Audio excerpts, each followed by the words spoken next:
Hello and welcome to Supposedly Fun. My name is Greg. I am here today to react to the long list for the 2023 National Book Award for Fiction. The National Book Award has several different categories. I'm only going to focus on fiction. I'm sorry. I tend to only read fiction, or at least it's the majority of what I read. So I'm not going to talk about the nonfiction list, the poetry list, the young people's literature list, or the translated fiction list. Those lists are out if you would like to check them out. I'm going to link the website for the National Book Award down below. You can feel free to explore through there, but I'm only going to react to the 10 books that are on the long list for fiction for 2023. And we'll run through two of these books I would say are very well known and will be known to a lot of readers, at least here in the United States and abroad, actually. They're definitely popular books that are known in the UK and the North America, I would say. I have read two of them. The National Book Award is interesting in part because it is a little bit eccentric.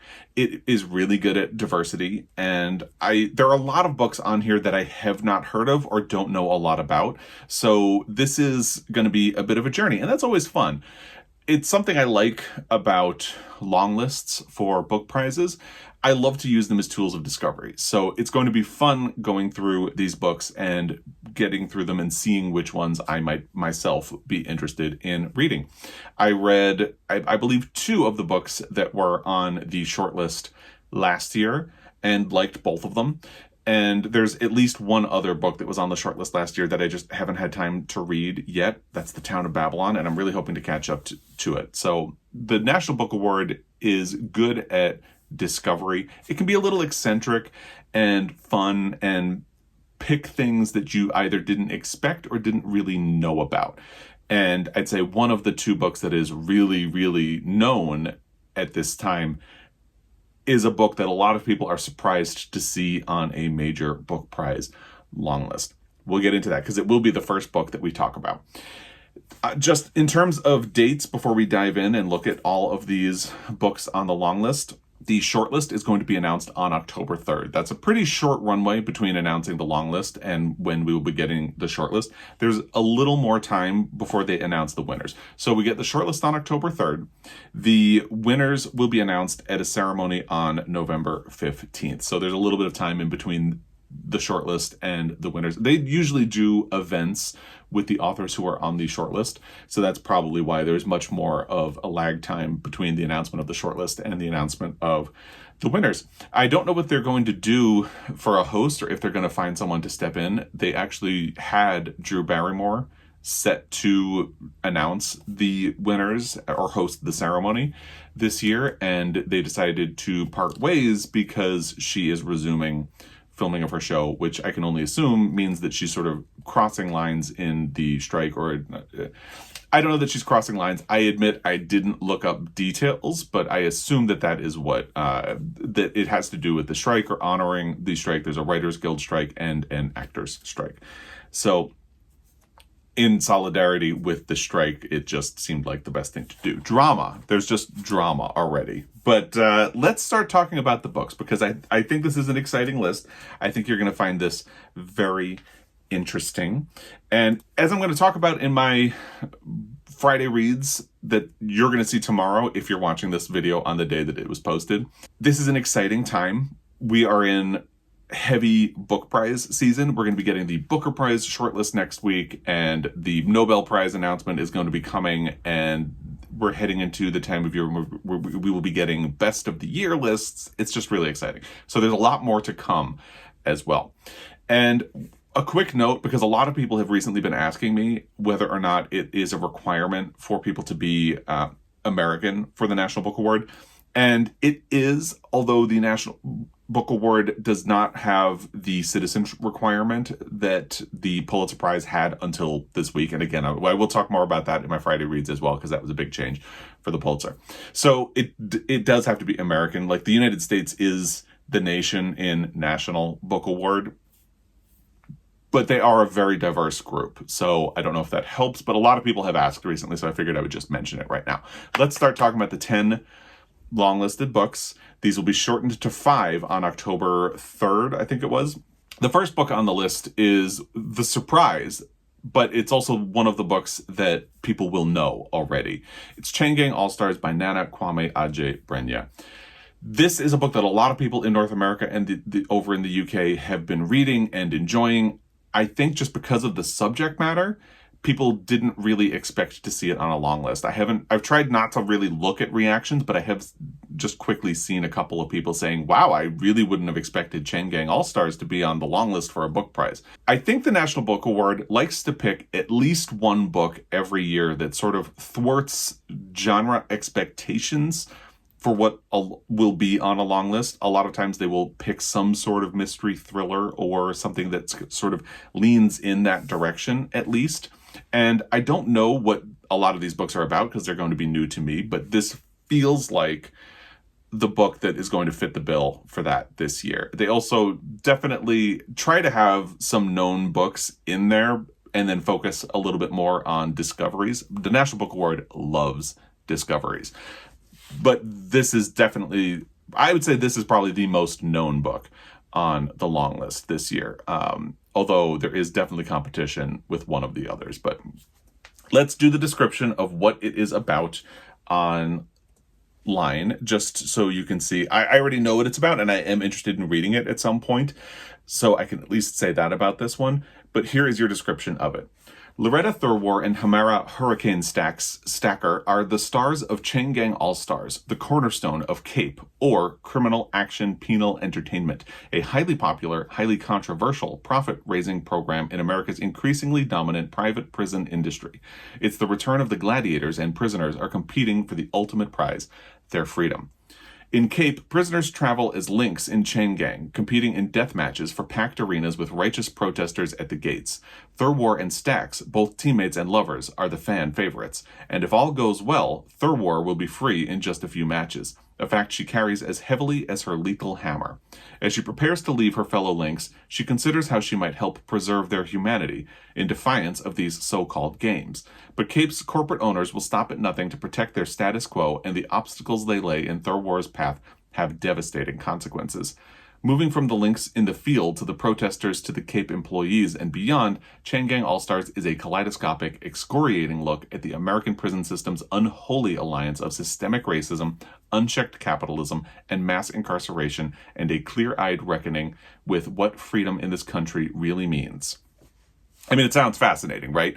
I think it's just the fact that it is a book that has a lot of action. It's a book that sort of plays with sci-fi and fantasy, and mostly action. I think those are the things that made a lot of people anticipate that this would not be something you would find on a long list for a prize. However, it definitely deals with a lot of topics that the National Book Award has been interested in. They have been interested in books that really grapple with racism or race problems, and books that are a little bit critical of capitalism and definitely the prison system. So in hindsight, it really fits in with a lot of what the National Book Award does, and I am anticipating that this will probably end up being on the shortlist. Of people I know who have read this, a lot have liked it. I've heard a lot of really good things about it. So again, this doesn't just feel like a performative move, like, oh, people won't see this coming, or so let's throw it on the long list, or we like what this book is saying about these topics that we like, so let's throw it on the list. This does feel like a book that people genuinely like and have enjoyed, and it is something that is on my list to try to get to. I don't know if I'll fit it in before the end of the year, but it is definitely something that I would like to read. The next book on the list is something that I have already read and am really excited and happy to see on the long list. It's Temple Folk by Aaliyah Bilal. This is a story collection. I read it recently. I unfortunately finished it right after we lost our dog, Jamie. So my Friday Reads video about this largely dealt with other things, and I really talked about this in my monthly wrap-up with Joel. I will link that down below if you'd like more information about what I thought about this book. But I'm really happy to see it here. And again, this is in line with a lot of things that the National Book Award likes. It focuses on diversity because these are stories about the Black Muslim experience in the United States, and that is not a group that you really see centered in literature a lot. And it really covers the vast array of experiences that you can find within that community. And it's also really beautifully written. So I liked it. I'll read you the description of it, though. Don't just take my word for it. In Temple Folk, Black Muslims contemplate the convictions of their race, religion, economics, politics, and sexuality in America. The 10 stories in this collection contribute to the bounty of diverse narratives about Black life by intimately portraying the experiences of a community that resists the mainstream culture to which they are expected to accept and aspire to while functioning within the country in which they are born. In Due North, an obedient daughter struggles to understand why she's haunted by the spirit of her recently deceased father. In Who's Down, a father, after a brief affair with vegetarianism, conspires with his daughter to order him a double cheeseburger. In Candy for Hanna, a mother's routine trip to the store for her disabled son takes an unlikely turn when she reflects on a near-death experience. In Women in Niqab, a daughter's suspicion of her father's infidelity prompts her to wear her hair in public. In New Mexico, a federal agent tasked with spying on a high-ranking member of the Nation of Islam grapples with his responsibilities closer to home. With an unflinching eye for the contradictions between what these characters profess to believe and what they do, Temple Folk accomplishes the rare feat of presenting moral failures with compassion, nuance, and humor to remind us that while perfection is what many of us strive for, it's the errors that make us human. That's a great summary of this book and everything that it does. I really liked it a lot, and I am glad that it made it onto a long list like this, because hopefully this is something that will help a lot more people discover it. It's a great story collection. And another thing I really appreciate about the National Book Award is that they are not afraid of story collections. I think it's been a while since a story collection won, and that is something I will say. They are very accepting of story collections, but it's been a while since a story collection won. They usually include a book that thwarts genre conventions on their long list, but it usually doesn't make the short list. So they are not an institution that doesn't have its own shortcomings. However, again, I will not be surprised if Chain Gang All-Stars makes the short list, and I feel like Temple Folk has a pretty good shot at that as well. But it's also a book that I've read, so I'm really familiar with. So maybe I have my own little bias about that. We'll look at the rest of the long list, and maybe at the end we'll circle back and see what could potentially have a shot. Hi, Editing Greg is jumping in because I wanted to fact check what I just said about short stories not having won the National Book Award for Fiction in a while, and that was actually incorrect, so I wanted to jump in and set the record straight. There were actually back-to-back short story collection winners in 2014 and 2015. 2014, Phil Clay won for Redeployment, and Adam Johnson won in 2015 for Fortune Smiles. You do have to jump back kind of far for the story collection that would have won before that. You have to go to 1996 when Andrew Barrett won for Ship Fever and Other Stories. There were books in the interim that sort of flirt with the form of a story collection, but are called novels. Like, I'm specifically thinking of Colin McCann and Let the Great World Spin. But yeah, I just had to set the record straight. There actually were two recent story collections that won the National Book Award for Fiction. Back to the rest of the long list. Now we get to Ponyboy by Eliot Duncan. This is the first of the books that I am pretty completely unfamiliar with. So this is going to be my very first experience of what this book is about. I've pulled up information about all of the books on the long list, but I have tried not to actually read them. So you will get my experiences. I was going to say live. It's not live. This video is edited and posted later, but as close to live as you're going to get in that format. Ponyboy unravels in his Paris apartment. Cut to the bar, cut to the back room. Ponyboy is strung out and struggling. He is falling into the widening chasm between who he is, trans, electrically so, and the blank canvas his girlfriend baby wants him to be. I'm already intrigued. Cut to Berlin. Ponyboy sinks deeper into drugs and falls for Gabriel, all the while pursued by a photographer hungry for the next hot thing. As his relationships crumble, he overdoses. Cut to open sky. In a rehab back home in Iowa, Ponyboy is his mother's son. In precise, atmospheric prose, Eliot Duncan's debut novel lays bare the innate splendor, joy, and ache of becoming one's self. Okay, and this is why I like long lists, because I had not heard of this book. I don't know how or if this would have crossed my path without being on this long list, and that sounds very much aligned with a lot of stuff that I am interested in reading. And I love that this is a story about a trans person and the idea of the ache of becoming oneself. That's really beautiful. By the way, I feel I should show off my t-shirt. This is actually new, and it is Let the Queens Read. It is something that Trans Painter did. They are the artist that does this design, which the Montana Book Company and other people in Helena, Montana put on a billboard to show any queer people in the area that they are loved. They sell bumper stickers, postcards, stickers, and mugs that have that pattern on it. And Trans Painter also did a flower pattern that is now on the front of the store for Montana Book Company. They also sold these t-shirts in support of Drag Storytime. So just wanted to fit that in, since this seems like a good place to mention it. And actually, it occurred to me that this is, from here, is the only part that you can actually see of the t-shirt. So I wanted to take a moment to show that off. Thank you for indulging me in that. But yeah, Ponyboy sounds like something. I'm going to check my library to see if they have a copy, because it sounds really good. Now we get to the other book that I have read already, and the other book that is really well known at this point. It's This Other Eden by Paul Harding.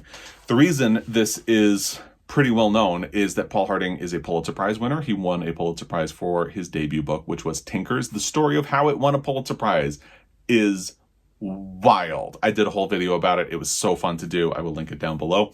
I'll also link down the Friday Reads where I talk about this book after I finished it. This is a book that I like and respect more than I love, but liking and respecting something is a pretty good start. So this is on the Booker Prize long list. That is the other reason that this is a really known book at this point. And a lot of people have been reading their way through the Booker Prize long list. So this is definitely a book that a lot of people will be familiar with. And we will find out next week if it makes it onto the Booker Prize shortlist. The National Book Award feels like a prize that is a little less concerned with whether or not a book has fingerprints from other prizes on it.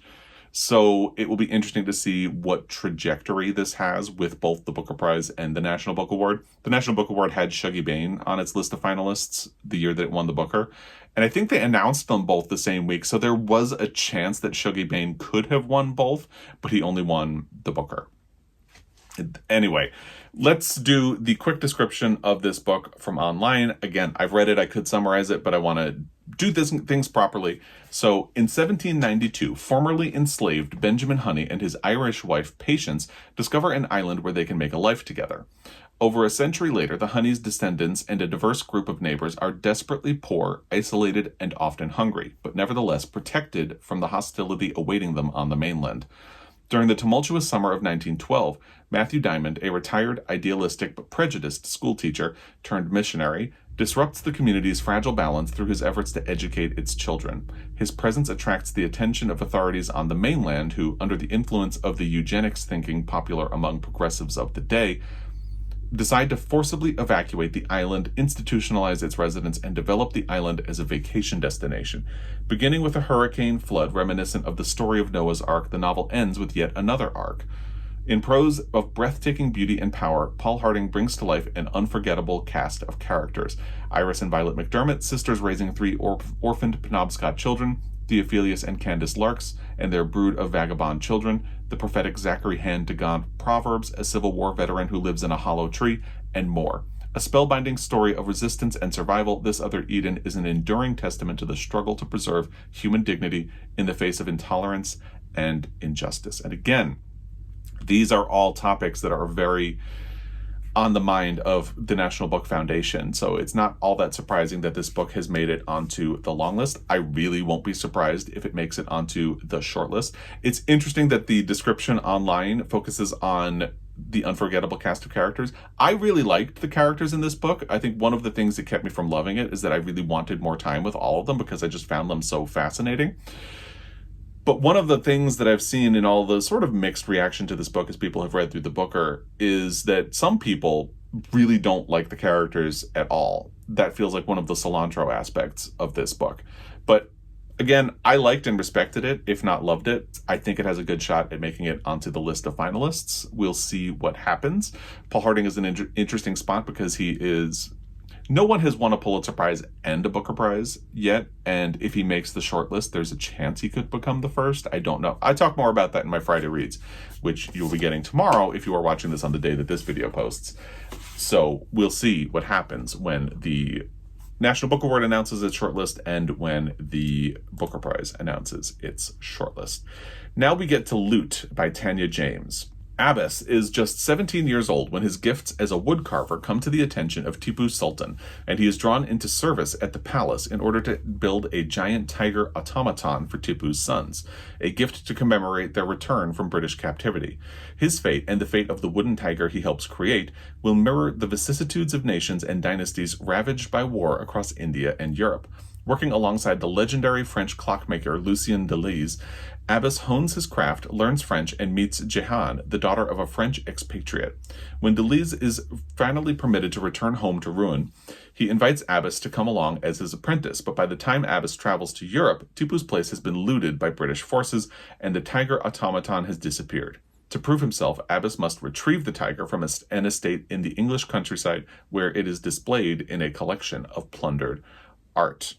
So this really grapples with colonialism. And again, that is something that the National Book Award is particularly interested in, exploring through fiction and critiquing. I feel like this is a prize that a lot of people who use the term woke as a criticism definitely do not like very much. It sounds really interesting. This is a book where I had seen the cover and thought that the cover looked interesting, but I didn't actually know what it was about. This does sound really interesting. But I feel like, unlike Ponyboy, I'm not going to immediately seek it out. This is something that I'm going to sort of wait and see what reaction to it is.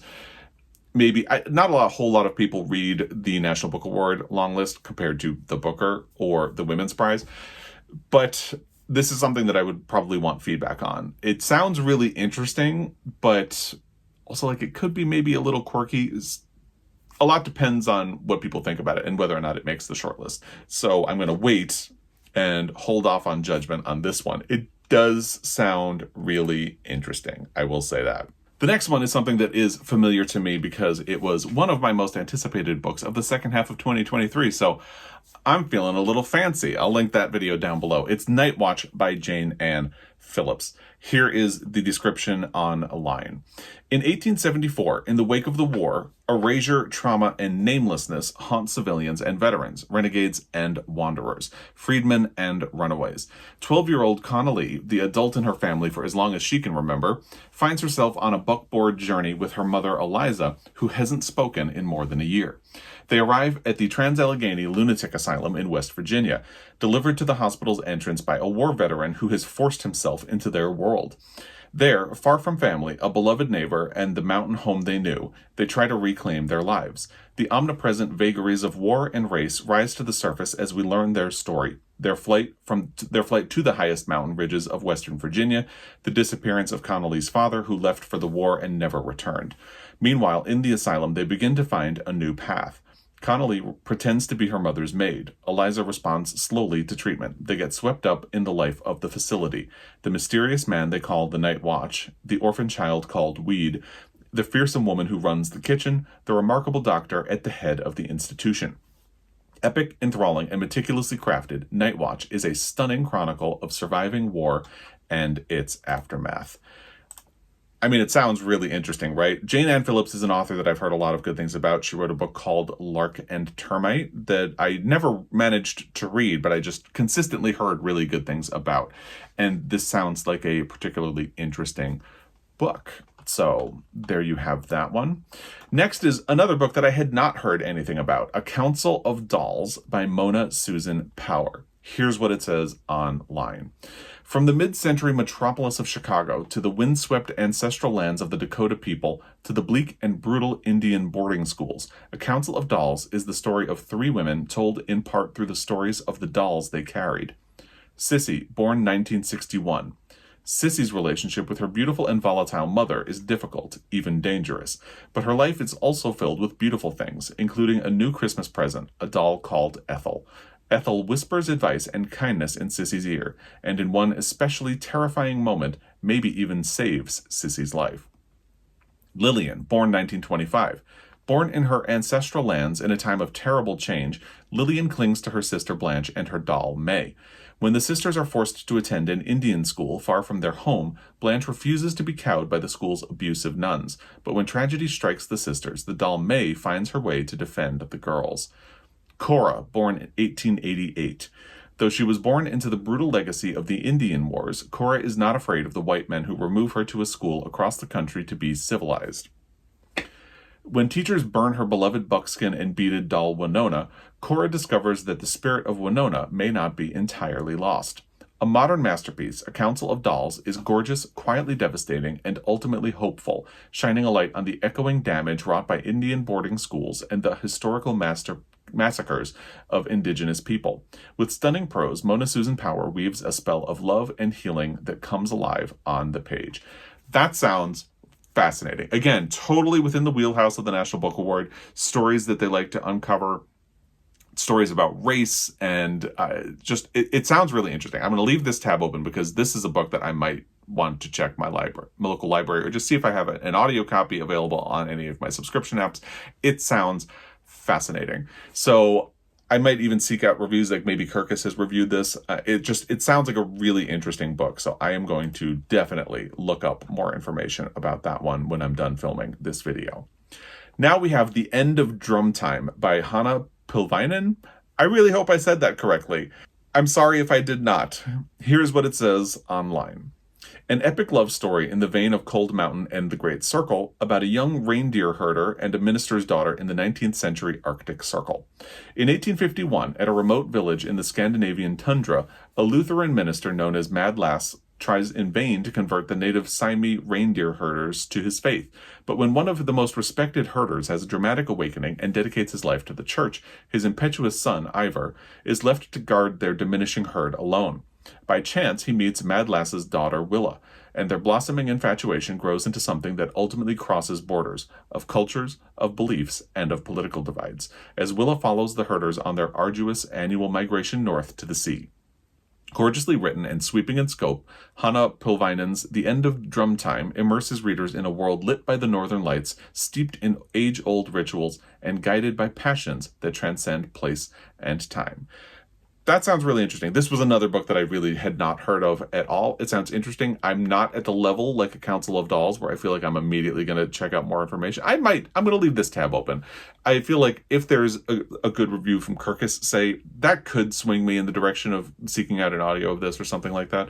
But I'm not as intrigued as A Council of Dolls or Ponyboy, but it sounds really interesting. So I am intrigued.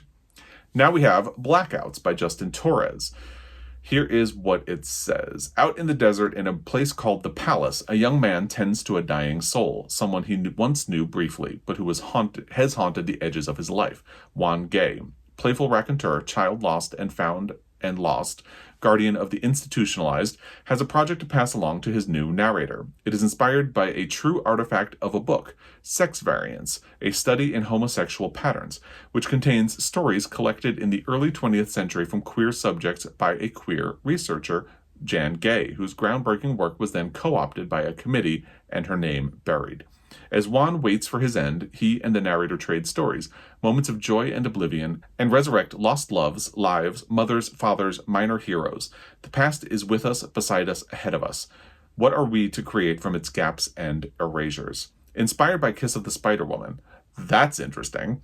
Pedro Paramo, Voodoo Macbeth, the book at its own center, and the woman who created it, oral histories, and many more texts, images, and influences. Justin Torres' Blackouts is a work of fiction that sees through the inventions of history and narrative. An extraordinary work of creative imagination, it insists that we look long and steady at the world we have inherited and the world we have made, a world full of ghostly shadows and flashing moments of truth. Justin Torres wrote the book We the Animals, which I have heard pretty good things about. This sounds like it could be a little overly complicated and tricky. So I'm going to leave this tab open, and I am going to seek out more information about this book, some additional reviews and things like that. If you've read it, let me know what you thought of it. But it sounds definitely right up the National Book Awards alley. So it's going to be really difficult trying to figure out which books might end up making the shortlist. which is kind of fun, actually. We're on a roll with the last three. They all sounded really interesting, even though I hadn't known anything about them. We have one more. Let's see if the streak continues. It's called Holler Child Stories by Latoya Watkins. Here is what it says online. In Holler Child's 11 brilliant stories, Latoya Watkins presses at the bruises of guilt, love, and circumstance.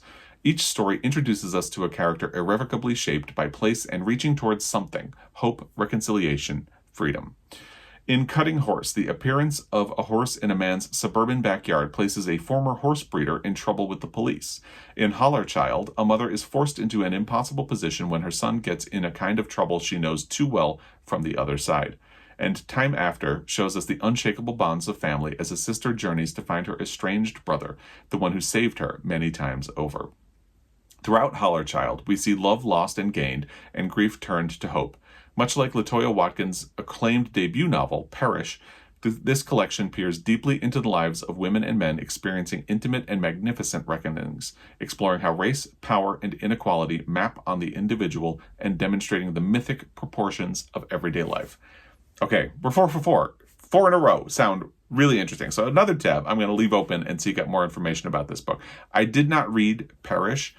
I can't remember whether or not I had positive feedback on it from other people, but this sounds really interesting. So this is another book that I'm going to see if my library has a copy, see if there are some more reviews out there. I'm sure there are, and make a decision about whether or not I am going to read it. So it's going to be very difficult trying to guess what 5 books will end up making the shortlist, because I do feel like Chain Gang All-Stars and This Other Eden have a pretty good shot. Maybe the sort of cilantro qualities of This Other Eden will cause it to fade out. Temple Folk feels like a solid competitor. All of them. You could honestly make a case for every single one of these books to make the shortlist. So I feel like if I tried to make predictions right now, I'm just going to be sputtering and spinning my wheels and not have any basis on it. So maybe I'll think about this a little more, and maybe in a Friday Reads, before they announce the shortlist, I'll try to come up with something a little more coherent. So I am something of a conspiracy theorist in the realm of 5 under 35 honorees tending to make their way onto long lists for the National Book Award. And this year there are 2. Chain Gang All-Stars, the author Nana Kwame Adjei-Brenyah was selected by Colson Whitehead for the 5 under 35 list, and Blackouts by Justin Torres. Justin Torres was also selected for a 5 under 35 list. So 2 people made their way back into the graces of the National Book Foundation, and that doesn't mean anything. I actually abhor conspiracy theories, so I jokingly refer to myself as a conspiracy theorist, but it's just something that I find interesting, so I thought I would add that at the end of this video. It's a really interesting list. I'm going to take a deeper look at a couple of these books. I'd love to hear what you think of this list and of the books on it. If you've read any of them, I'd love to hear your feedback. I'm sure a lot of you have read Chain Gang All-Stars and This Other Eden. Let me know all of your thoughts in the comment section down below. If you have thoughts about what make the shortlist, let me know that as well. And as always, I really appreciate your time. I will be back. Until next time, happy reading.